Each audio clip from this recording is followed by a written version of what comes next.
don't you learn swim? Now, John was only a teacher, and he sent many of his messages through his music. His lessons were often the most simple ones of all. Live in peace, love one another. How many of the following Lennon song lyrics do you recognize? Love is a flower, you've got to let it grow. All you need is love. Imagine all the people sharing all the world. The love you take is equal to the love you make. War is over if you want it. All we are saying is give peace a chance. But there was another side to Lennon. The acidic and confrontational side. The side that was sick and tired of society's status quo, the inequities and the power. The side that earned him many enemies from alienating fans to the U.S. political establishment. The side that attacked fundamental norms like organized religion, national governance, and personal status. These were fights that he openly engaged, fights that he had no chance to ever prevail on his own. But there are many examples of this. A song we never hear on the radio anymore, for obvious reasons. One of his early 1970s pop songs was called Woman is the Nigger of the World. Remember that at all?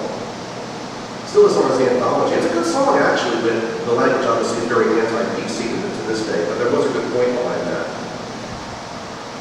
But probably the best example of his acidic side, other than his well-publicized immigration now, were his statements on Christianity. You can remember them on the end, someone will remember this one too.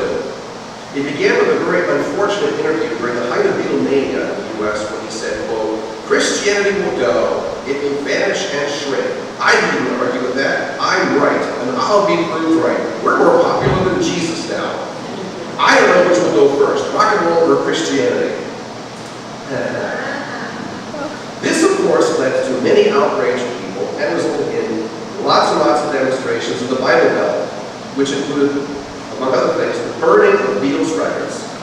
He was later forced to publicly apologize for his comments, but I don't think he ever totally redeemed himself, as he was quoted saying the following: "My role in society, or as any artist's or poet's role, is to try and express what we all feel. Not to tell people how to feel, not as a preacher, not as a leader, but as a reflection of us all. And I believe in God, but not as one thing, not as an old man in the sky. I believe that what people call God is something in all of us. I believe that what Jesus and Muhammad and Buddha and all the rest said was right. It's just the translations have all gone wrong. Jesus was all right, but his disciples were thick and ordinary. It's them twisting for it that ruins it for me." Yeah. Good apology.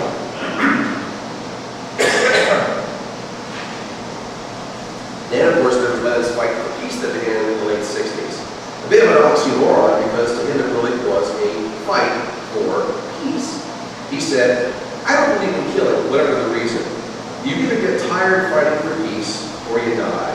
Our society is run by insane people for insane objectives. I think we're being run by maniacs for maniacal ends. I think I'm liable to be put away as insane for expressing that. That's what's insane about it."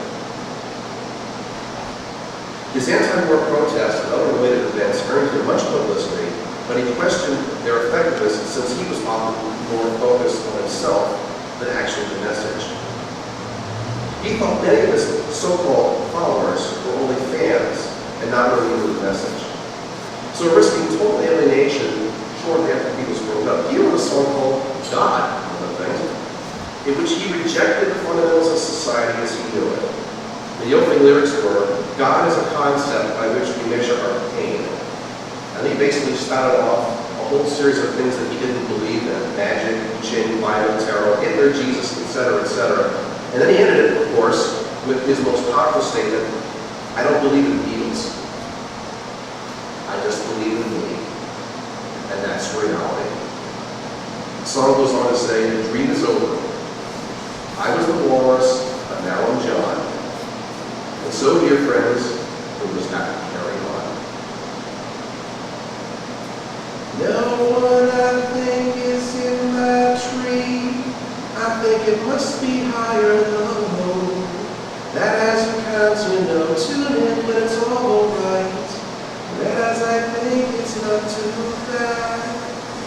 Let me take you down as I go.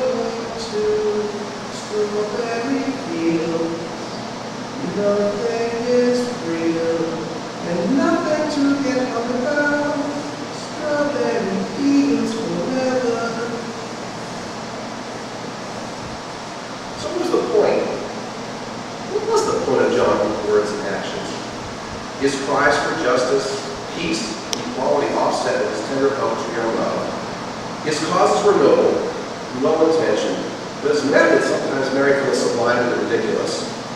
In many ways, John lived his life in pain and dealt with his pain in different ways, from his abuse of drugs and alcohol to his personal intimate relationships, to his outward attacks on society. He shared his pain with us.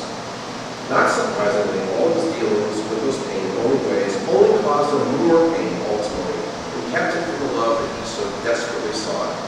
You know, it wasn't until his reunion with Yoko and the subsequent birth of his second son, Sean, in 1975, that he was finally able to make peace with himself and those closest to him. Clearly, the last 5 years of his life were the happiest. While he never lost the urge to fight social inequities, he stopped being the circus ringleader and encouraged others to take up the fight in his place. He knew the fight was bigger than himself, and that to really change, to really get the change he wanted, was to require to change people's mindsets first from within. And where have you heard that before, especially in this church? Said John, you have to give thanks to God, or wherever it is up there, for the fact we both survived. It took me 40 years to finally grow up. I see things now as I never knew they existed before. You have to do it yourself. That's what the great masters and mistresses have been saying ever since time began. I can't make you up. You can make you up. It's fear of the unknown, and to be frightened of it is what sends people around chasing dreams, illusions, wars, peace, love, hate, all that. It's all illusion. Our pain is the pain we go through all the time.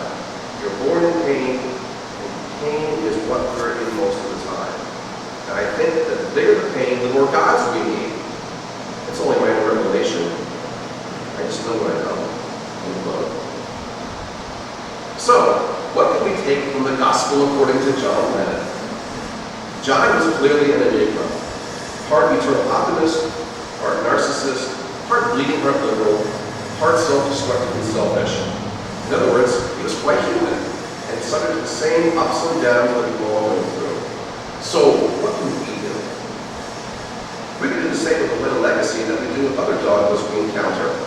That is, to accept what we want and reject the rest. It would be impossible to emulate a life like Lennon's, since he was as much a product of his experiences as we all are. Lennon's experiences cannot be duplicated. However, it is very easy to endorse his social activist ideas and draw from his strength to continue fighting the causes that are most important to us. And as time passes, we see Lennon like we see most of things in the past through rose-colored glasses. We can remember the man singing Imagine and Love Is All You Need, and standing up against all odds to protest against war and social injustice. We can easily forget or overlook the man who was an alcoholic, habitual LSD user, and who was at times a borderline abusive husband to both of his wives. Kind of like how as Beatles fans, we can sing along whenever we hear Come Together on the radio, but then we turn the station and they play something like Love Me Do, or P.S. I Love You, or some of those really, really awful Beatles tripe songs. But it's not only what we take, but